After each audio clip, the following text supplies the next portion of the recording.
নবীজি সাল্লাল্লাহু আলাইহি সাল্লাম বলেন, ইউশিকুর রাজুল মুত্তাকিয়ান আলা আরিকাতি, এমন একটা জামানা আসবে যে জামানায় মানুষ সিংহাসনের মধ্যে ভাব নিয়ে বসবে, সিংহাসনের ভাব নিয়ে বসা থাকবে। ইউহাদ্দাসু বিহাদিসিম মিন্নি, আমার হাদিস তার সামনে পেশ করা হবে। হাদিস পেশ করার পর ওই লোক বলবে, বাইনানা ওয়া বাইনাকুম কিতাবুল্লাহ, আমাদের মাঝে আল্লাহর কোরআন থাকতে হাদিসের কি প্রয়োজন?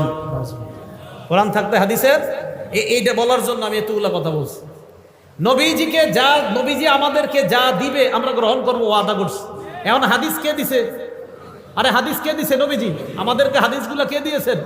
নবীজি। তো এই পণ্ডিতের সামনে হাদিস পেশ করলে বলে আমাদের মাঝে কোরআন আছে, কোরআন থাকতে হাদিসের কি প্রয়োজন? আর আমার নবী যখন নাকি বর্তমান জামানায় কেউ বলে কোরআন থাকতে হাদিসের কি প্রয়োজন, এই কথা বলার সাথে সাথে আমি আরিফ বিন হাবিবের ঈমান আরো বেড়ে যায় আমার নবীর কথার সত্যতার প্রতি।